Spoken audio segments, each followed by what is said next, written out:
Welcome to the Great Detectives of Old Time Radio. From Boise, Idaho, this is your host, Adam Graham.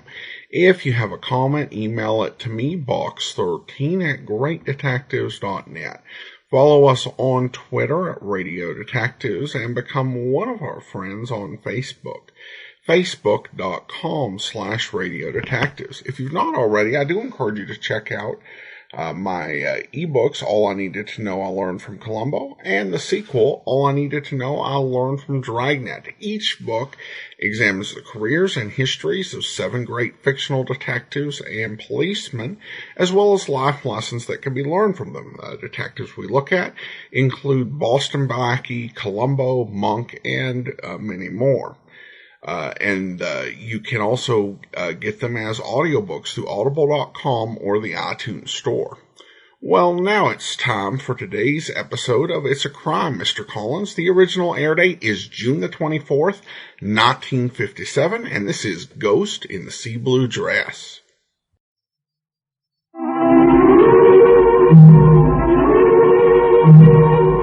It's a crime, Mr. Collins. It surely is. After all, if it meant saving your husband's life, you'd be happy to become a ghost for a few minutes. Now, wouldn't you? That is, of course, if your husband happened to be Greg Collins, the famous private detective, and you happen to be his wife, Gail, and... Oh, look, I'll be back in a minute to set the stage for our puzzling crime.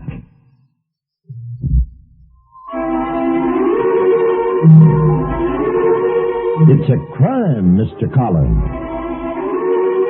And, Jack, I call this puzzle... Yes, Gail? The Ghost in the Sea Blue Dress. You said you became a ghost for a few minutes. I thought once people went in for that, it was a permanent occupation. Patience, lad.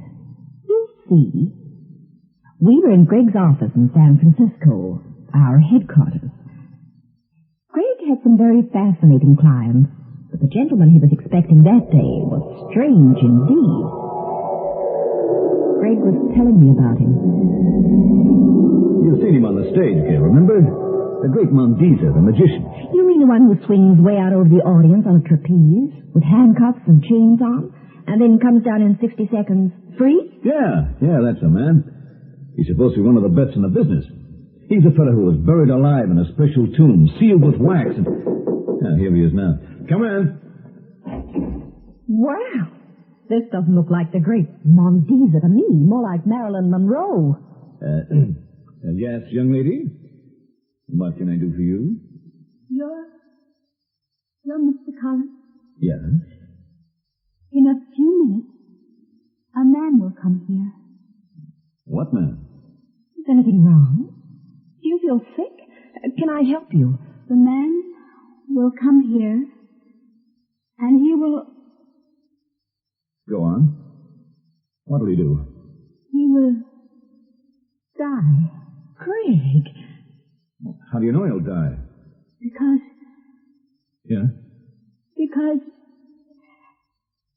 I killed him. Greg, she's fainting. I've got her.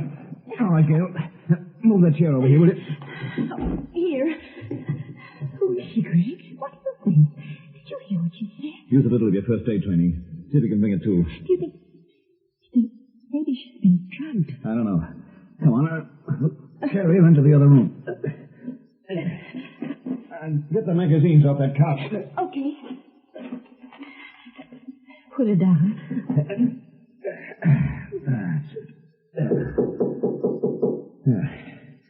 Now, there's our friend the magician, Mr. Mondiza. It's time for his appointment. Stay with her, Gail. I'll shut this door. Don't be long. Coming.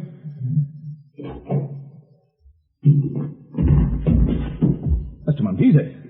What's wrong? You ill? Gail! Yes, Greg. What's happened? What's happened? Exactly what the young lady said would happen. A man walked in here and died. That was the last trick that'll ever be performed by the great Mondiza. He's dead. Uh-huh. He was leaning against the door, and when I opened it, he collapsed. Going to call the police now? Not yet. Let me think a second. Let's have a look at that girl inside. Yes, all right, Greg. just about coming to. Here, wake up. Come on.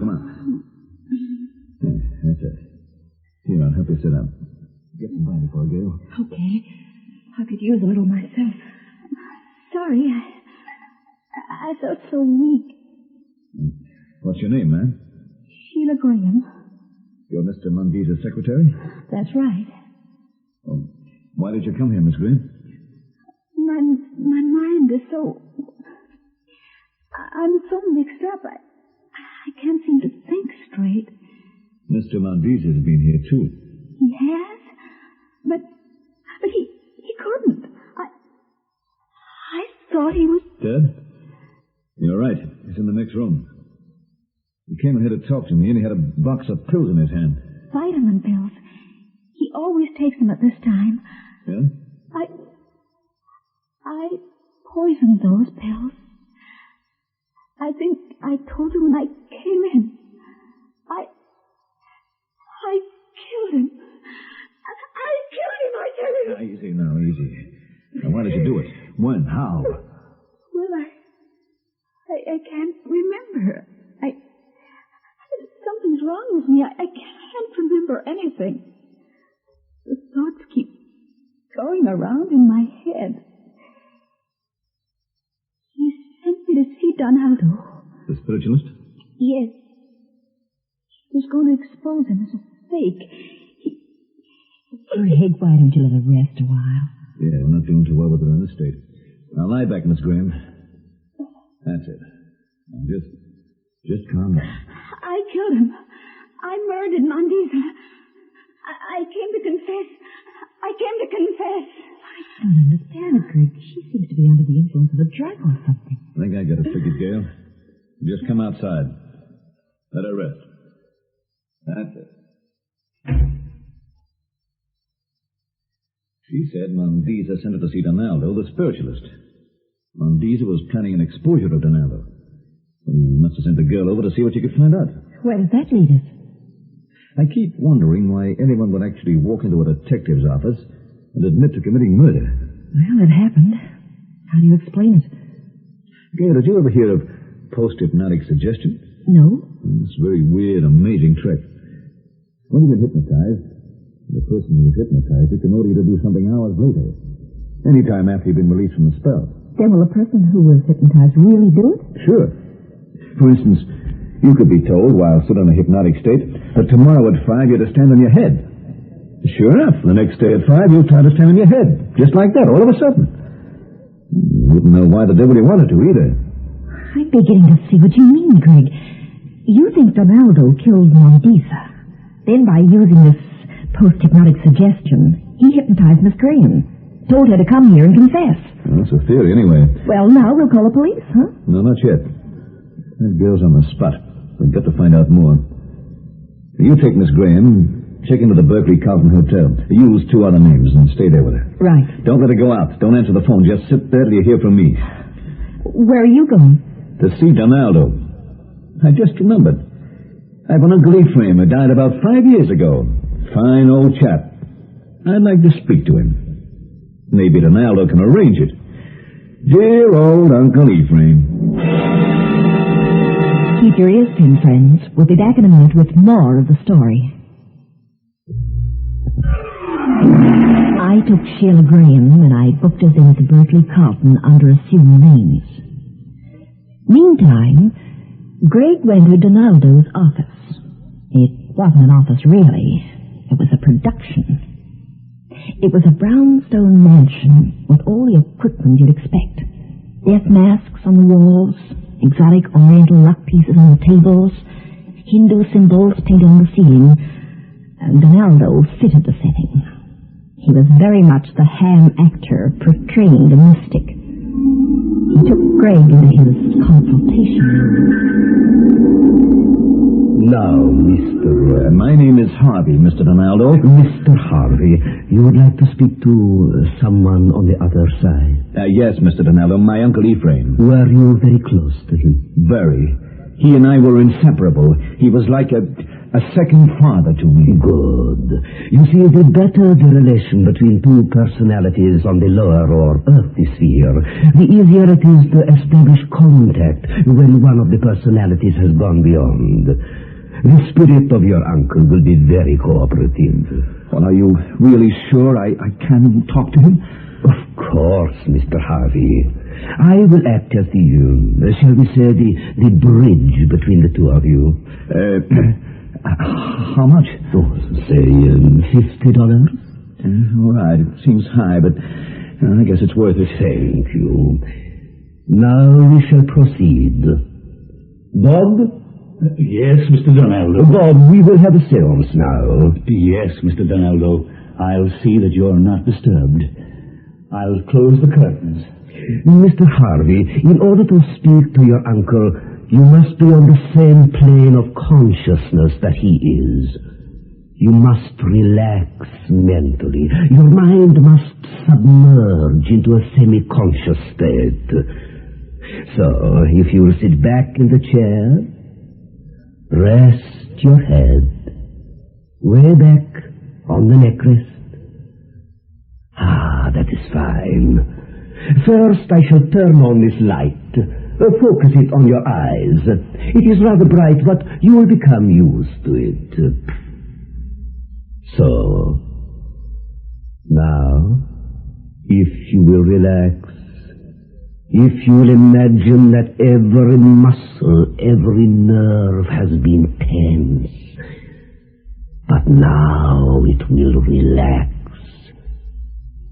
You are very tired. Your eyes are so tired. Tired. Concentrate on how you are relaxing from the top of your head down to your feet. A wave of rest engulfs you. You are tired.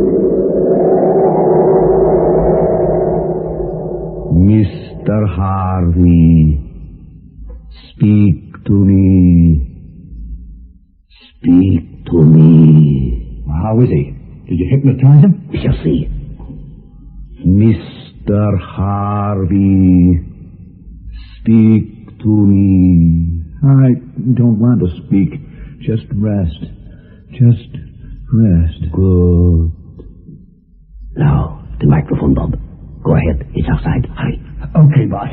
Okay. Listen now, Mr. Harvey. The voice of your uncle calls to you from the land of the dead. Go ahead, Bob. Hello. Hello. Is that you, Uncle Ephraim? Yes. Tell me, are you well? Yeah, I'm fine. How is the family? They're all very happy and getting along nicely. No, I have a strange feeling. Someone in the family is in danger. It is a man. He is many miles away. Thousands of miles away. Oh, you mean my brother Al? Yeah, he's overseas. I must know more of him so that I can protect him. I must know more of him. Well, Al's with the Navy on a ship near Formosa. Greg, of course, hadn't been hypnotized at all. He just wanted Donaldo to think he was under a spell. But Greg was just as wide awake as ever. About 2 hours after, Greg came to our room at the Berkeley Carlton. This man Donaldo's quite a fancy fella. Did he hypnotize you too, Mr. Collins? No, not quite. He thought he did, though. Tell Greg what you told me, Sheila. Well, Mr. Mondiza sent me over to see Donaldo. Just the way you went, Mr. Collins. to sort of fish around and see what I could see. Donaldo didn't know you were from Mondiza, did he? No, he knows Mondiza's on his trail and he'd have thrown me out. Donaldo hated Mondiza. Mondiza knew all along he was taking his life in his hands. Donaldo would stop at nothing to keep from having his racket exposed. And Mr. Donaldo started to talk to me in that smooth voice of his, and he turned on a big bright light. It made me dizzy. He hypnotized her, Greg. You were right. While she was under, he must have told her to go to your office and say she killed Mondiza. All right, Miss Graham, you wait here. I'll be back. Where are you going now, Greg? Back to Donaldo's. Why?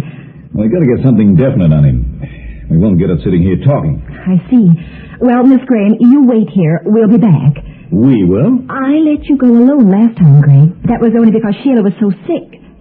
This time, I go. If you don't stay out of these things... Either you take me with you, or I go myself. All right. Come on, Gail. Miss Graham, you stay here. No matter what happens, don't leave this room. Greg and I hopped into a cab and raced to the Donaldo house. But this time, Greg didn't go in the front way. There was a terrace protruding from the second floor. It was late in the evening. The house didn't show any lights. No one could see us. So, in we climbed. After much maneuvering, we got inside. Look around, Gail. And those papers on his desk. I'll look for a safe on the wall. These are letters.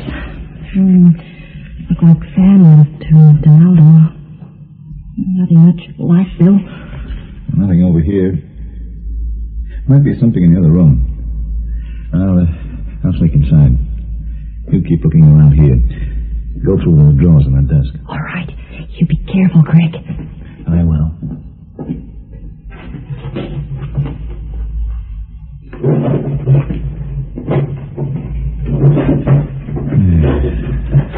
Nothing there. Well, I better try to sign. Looking for something, Mr. Harvey? Yes, Donaldo. My Uncle Ephraim always used to give me cookies when I was a boy, though it may be he left some for me at his last visit. Stay right where you are, Harvey. Wicked-looking knife you have in your hand. A present from one of your ghosts?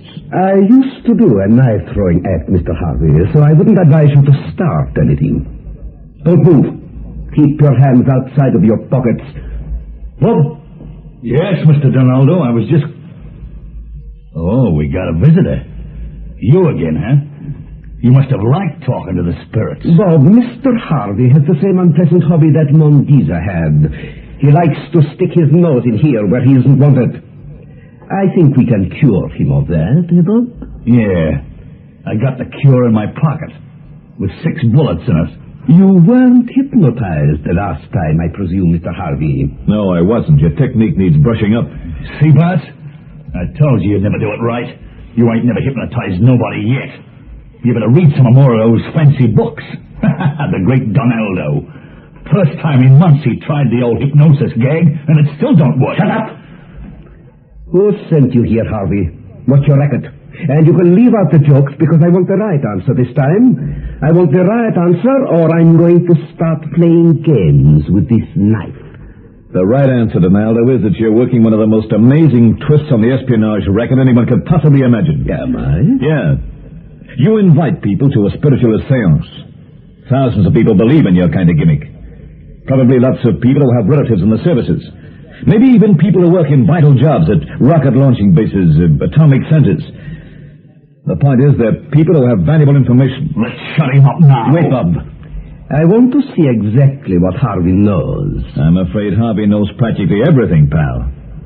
Under the effect of the seance, people will do a lot of talking, especially under the emotional strain of it. Bob here plays the role of the voice from beyond and prods your victims into speaking up. Works them round a little scraps of information that are worth plenty. And I'd say you sell what you know. To whatever foreign government cares to bid for it. To the highest bidder, of course. Take him down to the cellar, Bob. Get rid of him? However you like, but see that he is very dead. Go on, Harvey. Remember, I'm right behind you. The cellar's that way. Start walking down that stairway. You heard him, Harvey. Yeah, I heard him. Get moving. Down the stairway. That's it. Keep going. I heard. They're in that room, officer. The loudspeaker. Someone's at the mic in the other room. Go in there. Take all your men. Hurry. Who's talking to that loudspeaker? Where are the cops? Look, Bob. See. Up there? Where? There. Oh! Greg smashed Bob and knocked him unconscious. Donaldo, completely rattled, began to duck out a rear door. Then, in the hallway downstairs. Gail, where are the police? There aren't any, Greg. Come on, let's get out of here. What? I didn't dare call the police, Greg. I didn't know if there'd be time. There wasn't anything I could do. I was alone in the other room, and then I saw the microphone, the one you told me about, that they used for being ghosts. So I became a sort of a ghost, that's all. You must have made a very attractive one in that blue dress. I made believe the police had come. I figured it would distract that fellow Bobby long enough for you to give him one of your Greg Collins specials. You go phone the police. I'll keep an eye on this house. Don't go away. In just a minute, we'll bring you the climax of the case. Later, Greg and I went back to the hotel and told Sheila Graham what had happened. That's the whole story, Miss Graham. Did you find any evidence about the murder of poor Mr. Mondisa? No, I didn't. Oh, well, don't worry, Sheila. Just because that devil Donaldo hypnotized you into confessing, you won't be held. I didn't find any evidence that Mr. Donaldo killed Mr. Mondisa because he didn't do it. What do you mean? Neither Mr. Donaldo nor his friend Bobby had anything to do with the death of Mondisa. But then who did kill him, Greg? You've been told who killed him already, Gail. The killer confessed a long time ago. But you mean Sheila? Lock the door, Gail. Miss Graham, you were telling the truth when you walked into my office and said you killed Mondisa. That correct? I was hypnotized. I was tricked into this. And you believe I'm guilty. You weren't hypnotized by Donaldo, Miss Graham. When I was there, his pal Bobby said Donaldo hadn't tried hypnotizing anyone for months. Besides, Donaldo admitted he couldn't do it if he tried. He's no good at it. That's not evidence. Isn't it? You were tied up with that espionage setup, weren't you, Miss Graham? You must have been. Greg, why should she want to kill Mondisa? It doesn't make sense. In a way, it doesn't, no. She hadn't any motive for killing Mondisa at all. Not a reason in the world. What? Sounds queer, eh, Gail? Absolutely no motive. You see, this was murder once removed. What do you mean? Murder by proxy. Miss Graham was rather clever. She knew if she killed Mondisa, she might very easily get the rap for it pinned on Donaldo, who hated him. Then she went even further. She figured by staging the post-hypnosis act, she'd get us on her side. Oh. If you'll excuse the expression, that way she'd have a very good detective working for her to convict Donaldo. She'd get the state to do away with Donaldo, see? But if she killed him herself, she'd be suspected. Very beautifully rigged, Miss Graham, but not quite perfect. You've an ingenious husband, Mrs. Collins. I had the police pick up Donaldo. Now I'm calling him about you, Miss Graham. Are you going to try matching your story against mine? No. No, I'm not. As you said, I'm not exactly stupid. Tell me, why did you want Donaldo to die? You were in on a very cushy racket, probably cleaning up. It was a kind of insanity, I guess. It was the game I was in. I loved the excitement of it. Mondisa was getting too close to the real answers. Your husband was right, Mrs. Collins. I had a good scheme to get rid of everybody this way. Just wasn't good enough, I guess. Just sit there, Miss Graham. Hand me that phone, Gail. Tommy rang the police. After we turned Sheila in, Greg and I went home to our apartment with that exquisite, dreamy picture window view of San Francisco Bay. Greg didn't relax as usual, though. He'd collected a pile of mysterious things. What's this, Gail? Greg Collins, what are you doing with all that junk? I am about to do a very fancy trick. I read about it in a book by the great Mondisa. Now, you take these 6 glasses, you see? Mm-hmm. And then you put them in a row, this way. Then you put the playing cards on top, like this. Uh-huh. Now what? Then the black cloth is thrown over the whole thing. So? Now, Yes? Now, turn out the lights. Okay. Now, go over to the window. Right. Keep your eyes on the stars up there. See them? Uh-huh. Next. What's next? Next. You kiss me. Remarkable trick, Mr. Collins. Remarkable. It is magic, isn't it?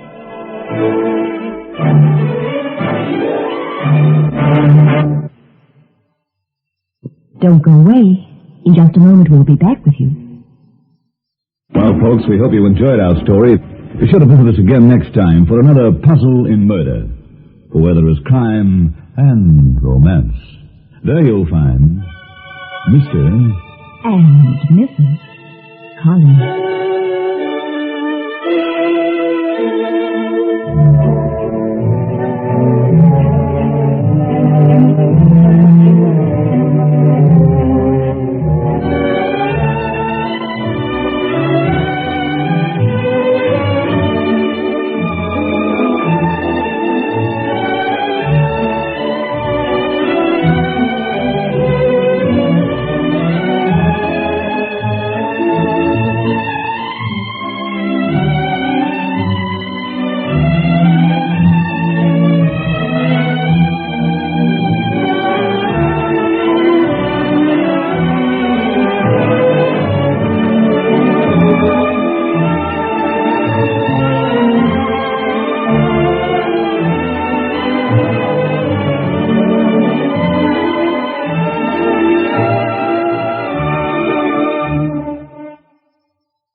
Welcome back. This was something else. So this guy was a phony spiritualist who would pretend to hypnotize people even though he didn't actually know how because he'd read from a book. And the woman who committed the murder actually was trying to frame them and hoping that the phony spiritualist wouldn't implicate her because, this one doesn't work. I think at its core, the episode had an interesting twist idea where she shows up proclaiming her innocence, and then it turns out she wasn't hypnotized. But the idea that the phony spiritualist didn't know how to hypnotize people, that doesn't quite work. I also kind of even wonder about his overall plot, which is to sell the presence of personnel aboard ships, which would be great if, for a foreign power, if the U.S. were engaged in active warfare, but probably a lot less useful otherwise, which kind of makes me wonder if this was something that was taken and adapted from Adventures of the Abbot's script from the 1940s. Now, we do have the Abbott series from 1955, but there was an Abbott series from the 1940s where this might have made some sense of motivation. So, this one was just a way off for me, so hopefully next week's will be better. Alright, I do want to go ahead and thank our Patreon supporter of the day. Thank you so much to Russell. Russell has been one of our Patreon supporters since November 2016, currently supporting us at the Master Detective level of $15 or more per month. Thank you so much for your support, Russell. And that will do it for today. Join us back here tomorrow for Rocky Jordan, and next Tuesday another episode of It's a Crime, Mr. Collins. In the meantime, send your comments to box13@greatdetectives.net. Follow us on Twitter at Radio Detectives and become one of our friends on Facebook, facebook.com/Radio Detectives. From Boise, Idaho, this is your host, Adam Graham, signing off.